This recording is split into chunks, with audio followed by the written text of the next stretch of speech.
Everyone, welcome to the Pharmacy Market and Discussion. What do you need to know in 2025? I'm Stevie McIntyre. I'm the head of marketing here at Locum, and I'm joined by John and Jason, who are going to do their intro shortly.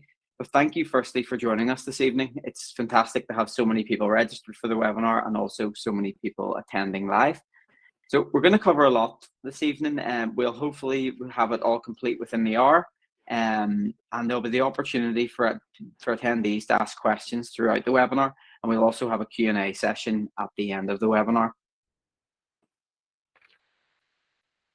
So what are we going to cover today? We're going to do welcome and introductions as usual. We're going to do an overview of Christie Co's PMR findings. We're going to do workforce challenges and look at the shifting locum rates. And Jason is going to take us through that in detail and talk around internal factors that impact rates and external factors that impact rates. And then we're going to end with a Q&A. There'll be the opportunity, again, like I said, throughout the webinar to ask questions. And if it's really pertinent at the time of talking, we can answer the question there and then. But if it's not, we'll pick it up in the Q&A. We're really interested in a lot of really interesting data going to come out of this evening's webinar. So hopefully it's a great discussion point, and we do want it to be as engaging as possible. So please do feel that if you have something you want to add to the insights and findings, then please do write in the Q&A box. With that, I'll hand over to John, who'll do his introduction. Thanks very much, Stevie. I'm John Board from Christie Co, head of pharmacy here. Just by way of introduction to Christie Co, if you want to flick on to the next slide, Stevie. Christie Co is a leading business property advisor with offices all across the UK and Europe. Being established back in 1935, the company's just celebrated its 90th birthday, and therefore has got a wealth of experience in providing brokerage and valuation and consultancy services across a range of sectors. In the last 5 years alone in the pharmacy space, we've advised on, valued or sold over 4,500 pharmacies with a combined value of over £3.5 billion. So the experience is wide ranging. At Christie Co, every year we do a pharmacy market review, analyse the trends, look at the market, see what's happening. The 2025 edition is due to be released next week, ahead of the pharmacy show the following weekend, and we thought this would be a really good opportunity to pull a few bits out, bit of a teaser as such, and go through some of the data that we found. If anybody wants the full copy, which will make good reading, it will be available on our website to everybody, and if you want a hard copy, come and find us at the pharmacy show when you can pick up a copy for yourself. We've had the benefit of the Locum data for quite some time. We've used it in many of our reports, and this year is no different. I won't be talking about that. I'll leave that to Jason in the section that comes up to follow. But on the next slide, Stevie, you can see here that the trend really of a reducing number of pharmacies across the UK has continued. The numbers have been reducing fairly significantly, although I think the peak reductions were between 2022 and 23 and early 2024. But the fact remains that there are a decreasing number of pharmacies across the country offering access to patients. One thing of note is that there were 784 former 100-hour pharmacies.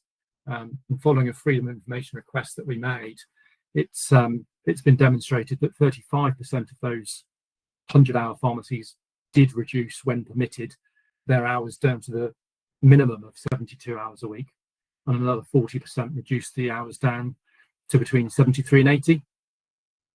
So effectively 3/4 of them have managed to make significant reductions to their hours, and as a result of this would have made some good savings on their wage costs at a time when there's been significant cost pressures to those businesses.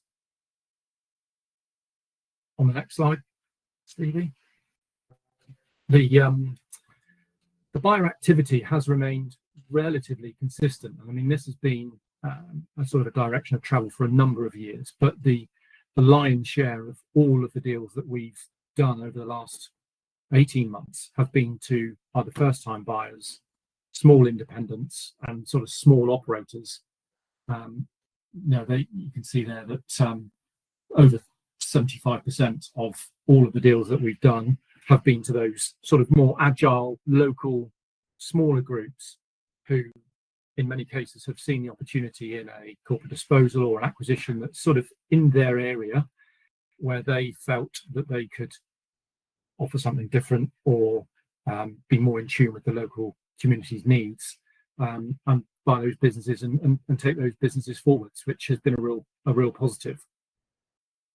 One of the slight frustrations and downsides that we've noticed over the last 12 months is the delay or the elongation of the transactional times. You'll see there that from an average, it's taken 36 weeks to get deals done, and I think everyone in the market is a little bit frustrated at that, whether you're an accountant, a bank, an agent, or sellers and purchasers. I think everybody would like to see these things move quicker, but there is, as you'd expect with regulated businesses like pharmacies, a lot of hoops to jump through. And say the share sales are quicker.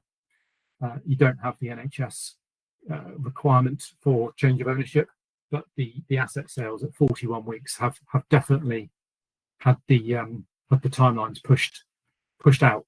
I think the difficulty is trying to streamline that, and it's actually quite difficult. So I think that we would like to think that those dates will shorten somewhat, but I think they're a few weeks worse than they were last year.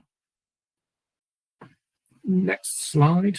With Christie Co, every year publish a sort of a price index, which effectively monitors the average price of the pharmacy sold. And you can sort of see that the last couple of years there has been a sort of a negative number. This year was released in January, showed a decrease of minus 6.3.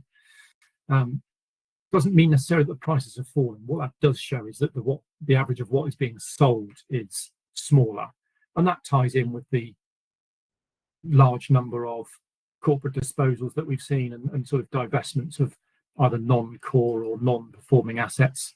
I think the chances that the significantly large retirement sales happening in the last year or two have sort of been outweighed by the influx of those sort of smaller corporate disposals, and therefore that price average is decreased. We're selling more pharmacies, but slightly smaller overall value pharmacies. However, anecdotally, we are starting to see the sort of average price per deal increasing, particularly over the last 6 months. So I would imagine that when we get round to January, it may not be a positive number, but it will certainly be a small negative number. On the next slide, one of the new things that we've done in our sentiment in our survey this year is put out a survey to the market, and we engaged and we asked for the views from, I think, just over 7,000 pharmacy professionals, and there is quite a section in our pharmacy market review of all manner of questions. But I pulled a few out just to give a bit of a flavour of what's been asked and what sort of information has been provided. The first one here was obviously quite sort of important, and it concerned the pharmacy funding that was announced back in March, and we really took a straw poll around what was the view, and overwhelmingly you can see there that 78% of people were either disappointed or felt that it could go further. I think what was interesting was some of the actual comments that came, and I won't read all of those, but effectively the increase in single activity fee was welcomed, but it wasn't the sort of the golden egg that everyone was, well, some people would have been hoping for. I think many people will have been realistic about what was likely to come down the line, but it gave a welcome increase in the short term. But I think, as was said at the time, the proof is in the pudding in terms of the ongoing discussions and ongoing dialogue around the next deal. So there was some some cautious optimism around some of the comments. The next question on the next slide is really around sort of growth and opportunity. Really, appreciate this is maybe a little bit small, but the vast majority of people saw weight loss medication, the sort of other private services as the most likely route for increased growth. Pharmacy first was obviously mentioned. I think most people, accept that they'll probably be doing more items as well. But I think the biggest growth areas were those private services, additional services, and specifically weight loss, which was mentioned.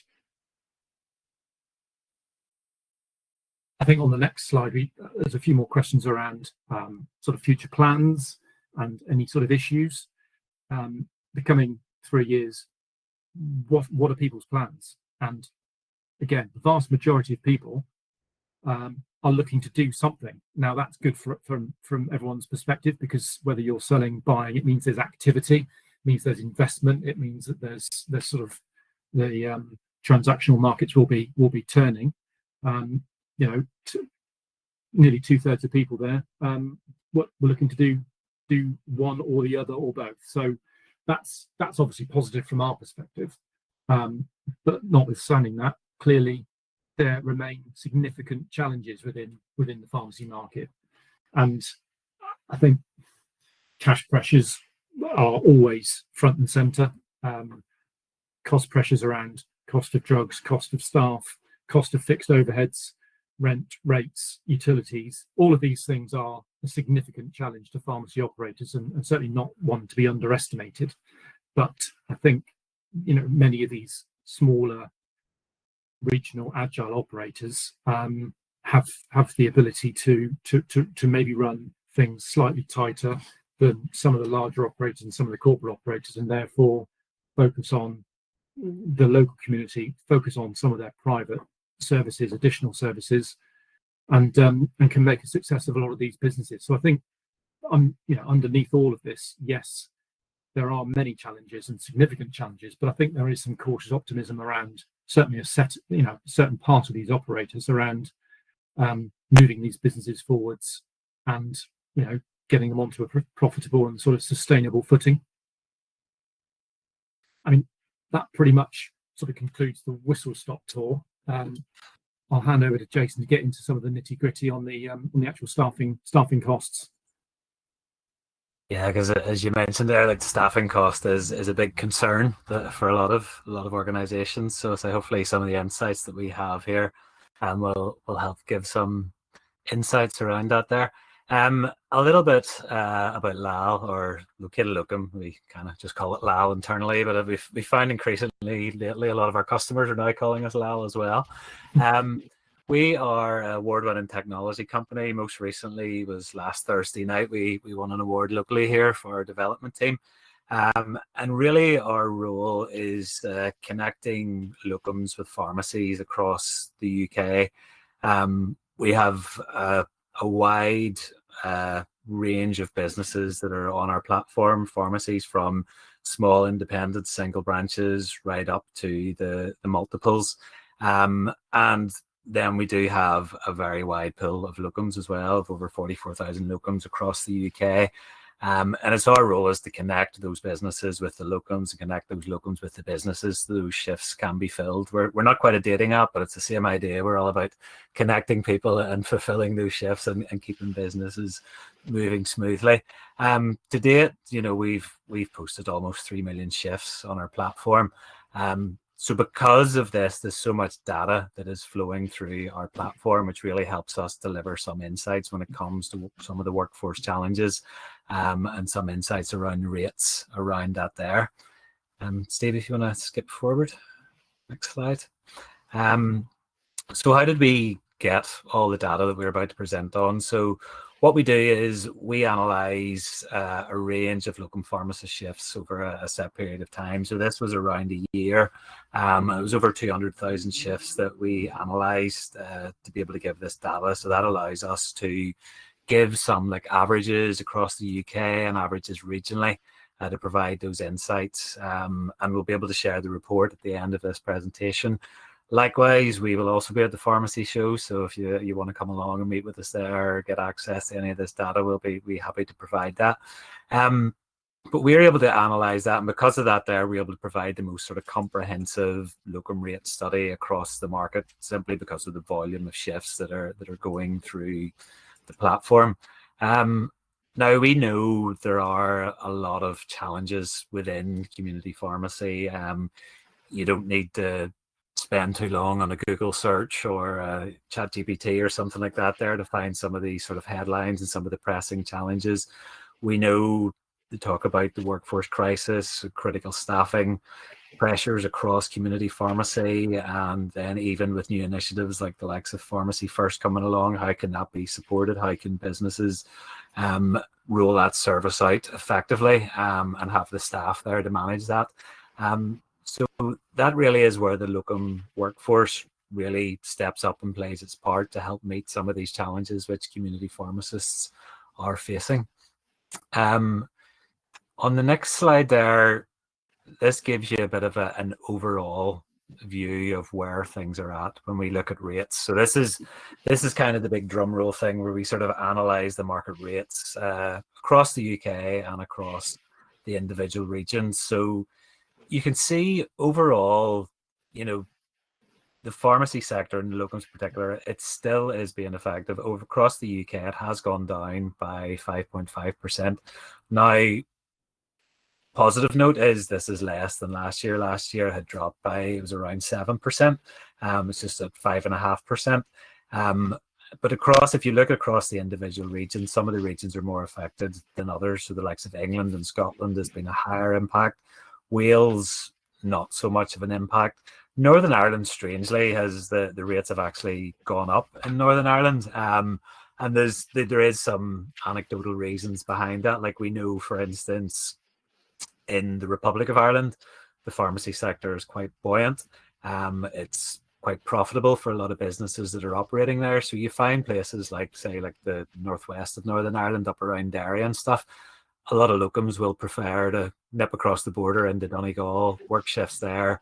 They'll earn more money there, so that creates challenges in filling shifts. So the rates are starting to go up to try and attract those locums to work in those areas and to support that. But overall, it has gone down slightly. And there's a lot of factors that sit behind this, like the pharmacy market. There's overall market conditions that the pharmacy market is.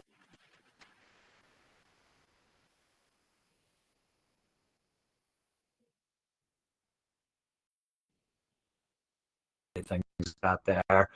We are starting to come out of that now, thankfully, but it wasn't that long ago. We were discussing how challenges inflation was and everything like that there. And that was driving more demand for maybe job security as opposed to working as a locum. And this can affect the marketplace. We know that previously, when you look at the COVID period and coming out of that there, it was very much a sort of candidate-driven market. But now it is, certainly more of an employer-driven market. And there's reasons behind that there, but we'll not get into them too much in this here. But there is that sort of query that some people find: how do we attract locum talent? How do we get locums into our shifts? So if we go through some of the other sort of headline stats around this, and we start looking at sort of the highest sort of average rates by city, you can see there up in the north of Scotland, like of Inverness and Dundee and Perth and places like that there. Every time we've done this rate study, these are the areas which are the highest rates, and these are sort of particularly hard to fill regions. It doesn't matter what business that we work with, they all say the same: these are hard to fill regions. One of the biggest challenges of that is there is a shortage of locum pharmacists in those areas. So you think of somewhere like Scotland, they'll go down to the Central Belt to study, and they'll stay in the Central Belt. They'll start to build their lives there, and then it's up to the pharmacies. Okay, how do we attract these students back to the north of Scotland? People who were maybe get into pharmacy because of a family member or something like that, and they've moved away. How can we start to attract them back? Some of the studies that we have done, this is like something that we would ask quite frequently with some of our local research and stuff like that, and sort of asking the question, what would attract you to work in a specific area or one region over another? And the cynical side of you will say, well, it all boils down to pounds and pence. You know, if you get paid for A in one store and B in another store, you'll go for the other store. But when you actually drill down into it, there's key factors that really make an impact on people choosing where they would work. The busyness of store is one thing. You know, if they don't want to work in a really crazy store where they're just under pressure to dispense all day long, you know, that busyness of a store is a big factor. Another one, which is, you know, is second on the list, is the public transport, or even like something like access to parking. You think to travel into a busy city like London, travel costs or parking and things like that can be quite prohibitive, but somewhere more local, that can be more attractive. But rates is an important part of that there. So it's really key that for businesses that they're getting those rates right, and putting rates out there that will attract the right talent. So that's the highest rates. If we go to the lowest rate, you can see again, this is the sort of more common areas that we see. So areas where we know there is a greater concentration of pharmacists, and there's a lot of sort of pharmacy schools there. So places like London, across the Midlands, Leicester and whatnot, you have a high concentration of students who are graduating and living and working in those areas. So you have a massive oversupply almost of locums, and there isn't necessarily the demand there. So because of that there, the rate comes down. There's more competition for shifts. There's more people applying for shift. They'll negotiate down in order to secure that shift. So because of that, areas like London and Wolverhampton, we see lower rates. Now, these have dropped only slightly from last year. It does seem to have stabled a bit. And we know that these sort of things can be quite cyclical. Rates can go up, rates can go down, and it is all those external factors that would make an impact on that there. You think of like Northern Ireland is quite a small geographic area. Rates are traditionally low there because you have a couple of pharmacy schools, and you can basically, if you live anywhere in Northern Ireland, you're only an hour away from somewhere else in Northern Ireland. So people can work all over, whereas you think if someone's based in Manchester, you couldn't work all over England. So there'll be a greater concentration of an area of where you can work. So that has a real impact, and which is what sort of drives some of these lowest rates across the UK cities. If we go on to the next slide, then we can see that some areas are down, some areas are up. But that's a combined UK average of a 5.5% reduction. And this should provide some respite. We know there has been sort of challenges within employment within it. This is a smaller reduction than last year, and it does seem to be balancing out after the sort of highs of COVID, which is a positive thing for everyone involved in it. The lowest rates we're seeing in Wolverhampton, which again in that Midlands area is always traditionally very low, and again the highest being up in Inverness. So those sort of locational remote areas, we always see areas like Cornwall, places like that are locationally remote. They do have much higher rates. So it's interesting for locums, maybe someone just graduating and wanting to get out and explore the workforce. Don't stick to your local high street or something that is a 5-10 minute drive away. There's opportunities out there to work in different parts of the country, and there are opportunities we would see on our platform. Businesses offering sort of stay away shifts where you can book for a block, go to somewhere in the north of Scotland or go to the likes of Cornwall and stay for a week and work there. It gives you an opportunity to see a bit more of the country, but as well for those people who have maybe studied in one of the sort of Midland areas and they want to get time back with family or see friends where they came from, their hometown. It's a good opportunity to explore this and spend some time back in those areas and do that there. So if we skip to the next slide there, Stevie. So like I say, the decline has been very slight compared to previous years, but there has been a decline. So some of the reasons around this, the likes of pharmacy first, we have saw that sort of increased demand for clinical responsibilities for the pharmacy workforce. So because of this tends to drive more sort of permanent recruitment.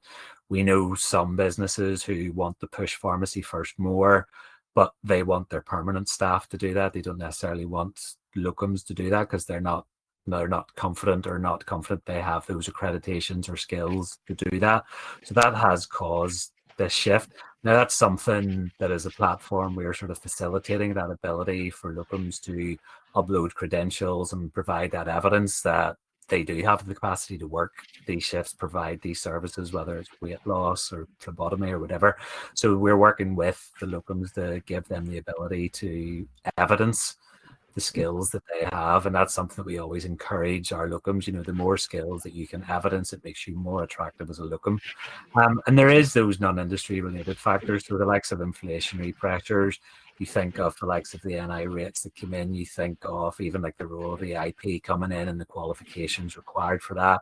Being able to self-fund that can be quite expensive, but doing it through the workforce is a different route. So we know there's these different external challenges there as well. Even like what you mentioned earlier there, John, like the fact that some of these stores that maybe were open 100 hours, those hours taken down, less need for staff to fill shifts, less need for locums, they can use their employed workforce to do that. So this is impacting and causing that slight decline in rates that we've saw this year. But, you know, we know that impacts locum rate, but if you sort of follow the workflow here, there's the reliance on services like the Pharmacy First that has driven a focus on recruitment of permanent employees to deliver those services. There then is less of a demand for locums due to those permanent roles being filled.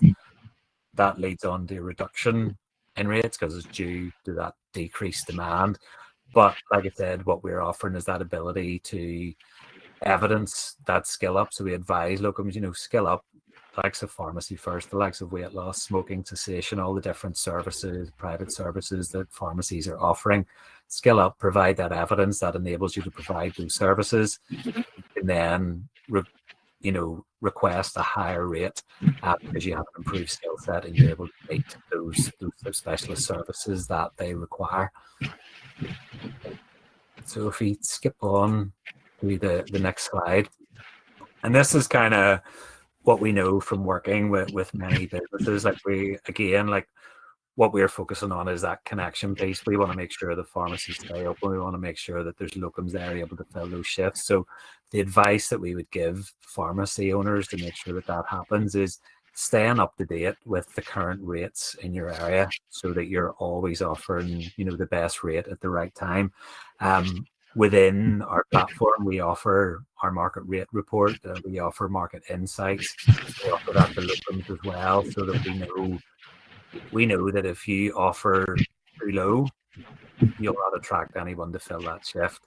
And what happens is that shift will it'll sit for weeks, and then becomes an emergency shift because it's coming up to Saturday, you need someone to work it, and you have to put your rate right up before it fills. So getting a fair and equitable rate early is the market rate, getting that out, that'll fill the shift quicker.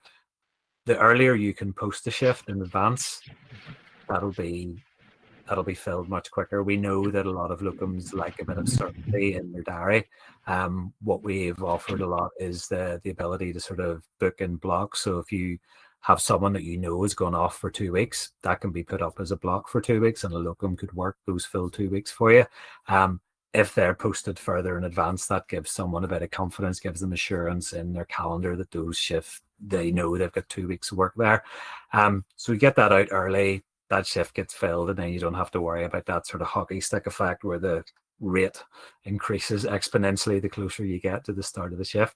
And one thing we always recommend is build a solid pool of talents. You know, when a locum comes and works in your store, build that relationship with them. If you have a locum who comes and you like their style of work, they've good understanding of your PMR system, they have good relationships with your team, you know, build that solid talent pool of locums that you can reach out to and you can assign shifts to get those filled as quickly as possible. So just skip to the next slide. Yeah.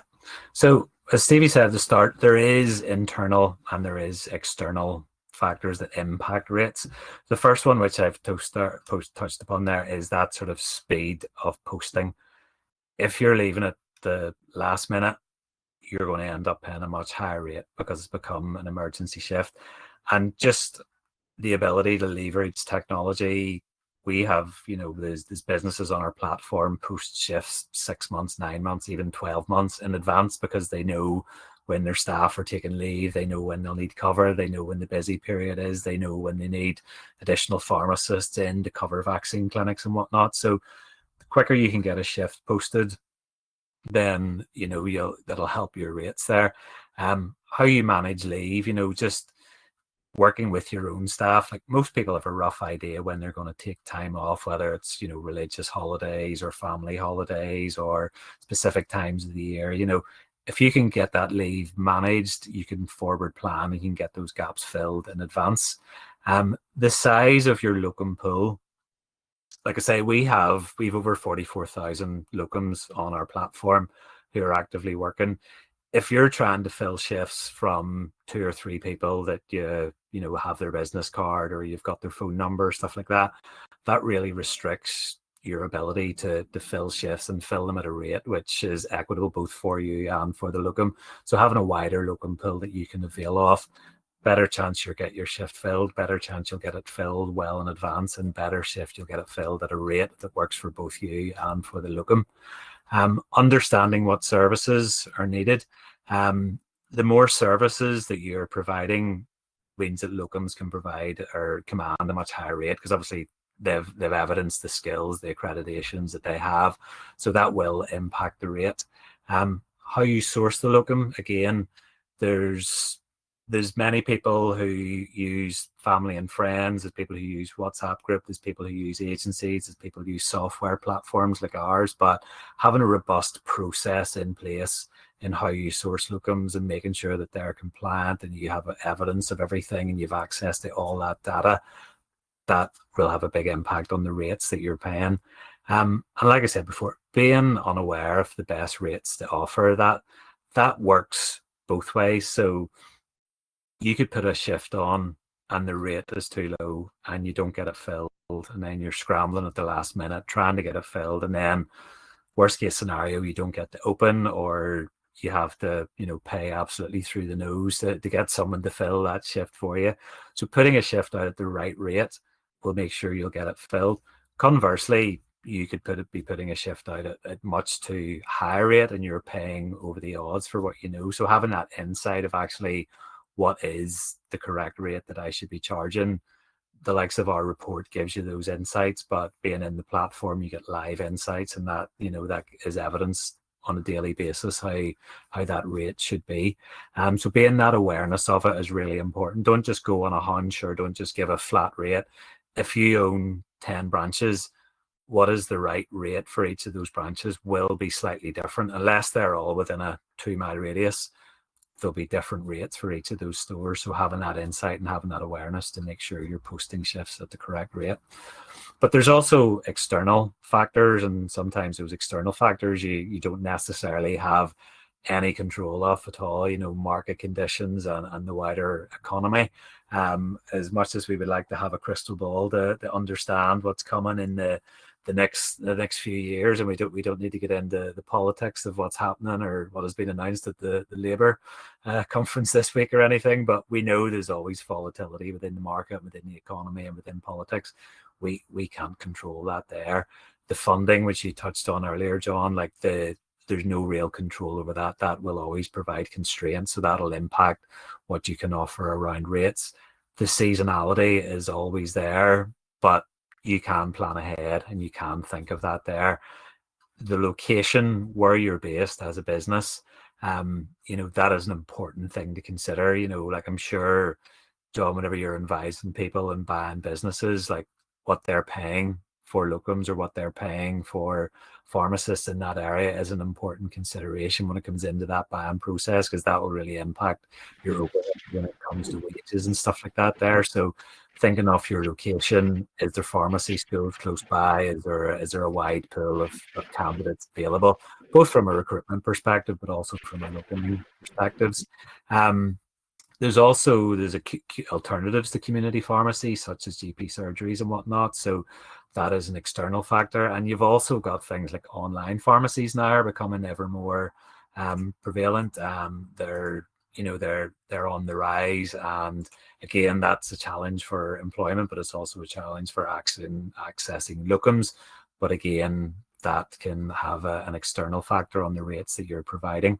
And again, that pent up demand for annual leave and holidays from your permanent pharmacist, if you can plan ahead for that and structure that there, that's great. But there will always be people who book 2 weeks holidays at the last minute, and then all of a sudden you're trying to fill shifts. So some of these things you can control, other things are outside of your control. But if you're planning ahead, you have a good process in place, you have a good system in place to manage it, and you have that access to a wider pool, that can help you overcome some of those challenges that you face. Go on to the next slide. Yeah. So if you're sitting watching this on a screen and you have a mobile phone in your hand, get it out now, scan the QR code, and that will give you access to give you that custom report. You can input your town or your city or where you live. That'll give you that data. You'll get the full methodology, you get the full data breakdown before that. And that's a really, really key insight for businesses when they're planning ahead. As we're coming into sort of Christmas and period, a particularly busy time within pharmacy, these are really key insights to have. So certainly a feel of that there. Steve, I'm sure, will be sharing these slides and recording and stuff after. So if you don't get a chance to do that, you'll be able to pick that up at a later date. I think that is all from me. We're now ready for some Q&A. I saw a few little hands pop up while that was going off, so I'm sure Stevie will be able to facilitate the Q&A session. Yeah, I'll give everyone a couple of minutes to put in some more questions. Someone has got one straight away, so we can get going. So I suppose this is for you, Jason. So how do you foresee the trend in the pharmacy markets in 5 years' time with 8 new schools of pharmacy? Will there be an oversupply of pharmacists? I can't foresee us getting to a stage where there'll be an oversupply of pharmacy, because there is going to be an increased demand from the NHS to offer services. I attended an event a year ago, and I wasn't long sort of started with Located Locum, and I was listening to a lot of businesses giving insights into how they used to make so much money from the retail side of the business. You know, nobody goes to their chemist nowadays to buy their perfume or shampoo or stuff like that there. You know, everyone's ordering that online. And what a lot of these businesses were doing was sort of getting rid of that retail sector, and they were bringing in more like clinical spaces where they could offer services. Some of them was even like offering aesthetics, but all your sort of weight loss clinics, your smoking cessation clinics, all those private services. So as that changes, as the NHS relies more on community pharmacy to provide these services, and businesses move away from retail and start to develop their service offering, there will be more demand for pharmacists within the market. It's good to see that out of that there is one that is in Bangor in Wales, because I say that is an area which has always been a challenge to fill shifts and get locums in. So it's great to see that some of those areas, they're not just in sort of the middle of England, like even down in Plymouth and stuff down in the south of England. They are widely spread out. So I think they'll really support the businesses that are out there and empower businesses to offer services and get away from that sort of old retail model, on top of the sort of the core services of community pharmacy. Yeah, Jason, good answer. I think the 10-year health plan that the NHS outlined a few months ago also sort of states that pharmacy is going to be the front line of healthcare, and that the demand for pharmacists will only increase. So I'd say you're bang on with that answer. John, this one's for you. So as someone planning to enter pharmacy ownership in the next few years, what would you say are the key factors that will determine the success and sustainability of independent pharmacies in 2025 and beyond? Good question. I think back to basics with a lot of this stuff. I think if you're looking to purchase a pharmacy, I think fundamentally you need to be very sure of your business plan, be very sure of your offering, be very sure of your location, your patients in that location. Every area is very different. You know, whether it's a council estate in the middle of some big city or a rural pharmacy down in Cornwall or Norfolk or somewhere like that, you've got to be very in tune with what those patients want. I think that's where the independents have a bit of an advantage, because they, as I said a number of times in my previous piece, they can be agile, they can be accommodating to those needs of those people, but they just have to be sure of the numbers. And I think don't underestimate the responsibilities of it being a business as well. I mean, a lot of pharmacists do want to be the pharmacists who own their own pharmacy, but there's a lot of extracurricular work, bookkeeping, accounting, all the stuff that you don't see that goes on in the pharmacy. There's an awful lot there. So I would certainly recommend a lot of prep, the right people around you, whether that's banks, accountants. Your business plan is going to be very important. The right solicitors at the time. There's a lot of prep. There's a lot of work that goes into acquiring your first pharmacy. But if you get the first pharmacy right and you get that process done and you get a good business that you can grow into and add value to, it will really lead you on to some fantastic things. But buying the first one is actually always the hardest, because you can't, you don't want to get that wrong. You want to get the right pharmacy in the right location that works for you and that is exactly what you want. I'd much rather people take their time to get the right one rather than buying the first one that they think they have to, because if people are buying, particularly, I don't know the age of this particular person, but if you're going to be in the pharmacy for the next 10, 15, 20 years, this is a business that you can grow into and develop over an extended period of time. Brilliant. Thank you, John. Two in a row for Jason and then back to John. So do you have any data/trends on shift cancellations, particularly where shifts are booked months in advance? I wouldn't say we have any sort of trends around this. Where we sometimes see the challenge of is when shifts are posted months in advance is perhaps the reason behind that shift being posted. If it's to cover holidays, if it's just to cover specific gaps within schedules and stuff like that, cancellations are particularly low. The only time we ever see any sort of slight rise in a cancellation is if shifts are posted because say a pharmacist leaves a business, there's that short-term pressure of filling shifts. If a business posts those shifts months in advance and then in the interim they recruit a pharmacist and then there's no longer a need for a locum pharmacist to fill that shift, that would be the only time we would see any sort of correlation between cancellation of shifts that happen months in advance. We find the majority of businesses though are putting those shifts on months in advance because of the business pressures they have, because of leave or particular seasonality around things. So I wouldn't say there's a higher rate of cancellations between shifts posted weeks in advance or months in advance, but the reason behind that shift being posted sometimes can indicate why it may be cancelled in the future. But we know that shift cancellations are quite low. It's something that we look at very closely as a business, both from the locum side of locums cancelling shifts and from the business side of businesses cancelling shifts, because obviously we view very much as a business that we have two customers. We have the pharmacies and then we have the locums. So we monitor both of those, and I'm pleased to report that they are both very low. So say that's the only small indication of a trend there may be. Okay, brilliant. Next question's for you too.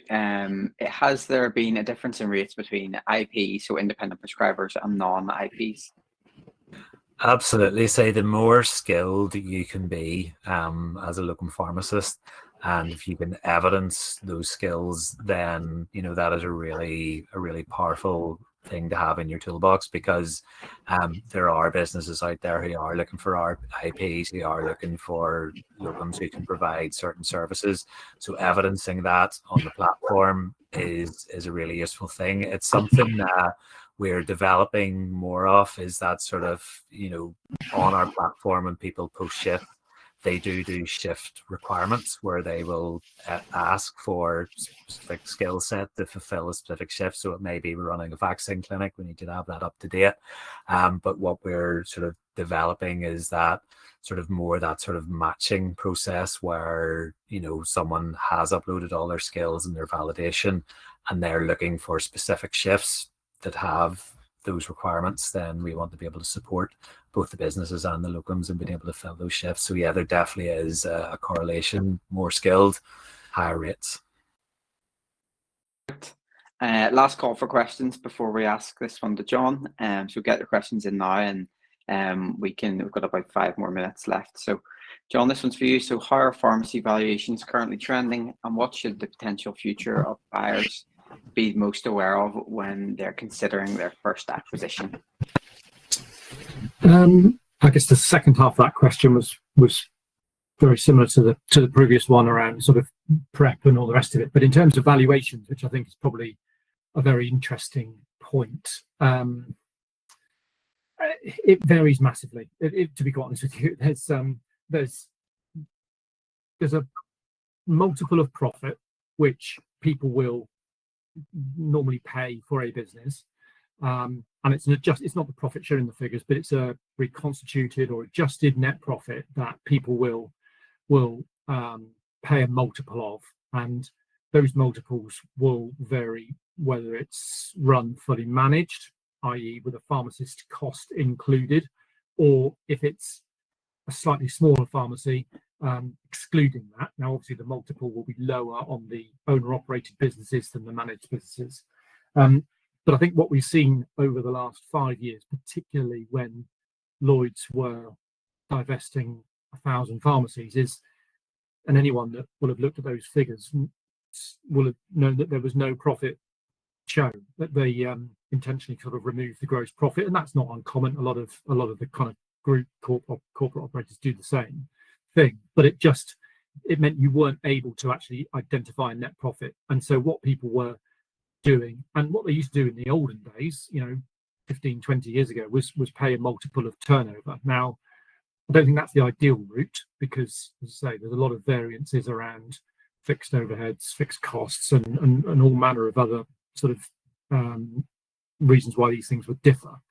But when there's no profit or it's a loss-making business, people will end up paying a proportion of turnover. But I think the banks particularly work on the multiple of profit basis, and it will be, as I say, adjusted for one-off costs and any sort of extremities, whether high or low, whether that's gross profit being very, very high or very, very low. There'll be an adjustment to what they would call a fair, maintainable level of trade.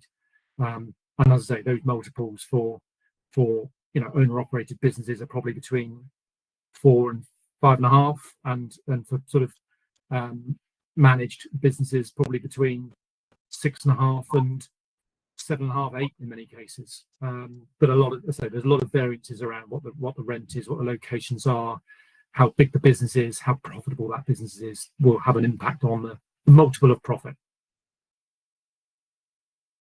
Perfect. There's been no more questions, so I suppose that just leaves us to thank everyone for attending, giving up your evening. Really do appreciate it, and we know everyone who works in this industry is extremely busy, so we don't take it for granted that you attend evening webinars like this. And the engagement was really good, and some really great questions there. And I'd just like to thank John and Jason for providing that insight to the market. And from my side, you can get the recording post the webinar. We'll send that out to everyone who's registered.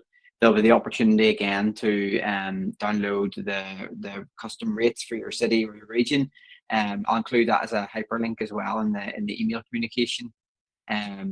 Jason, John, do you want to close?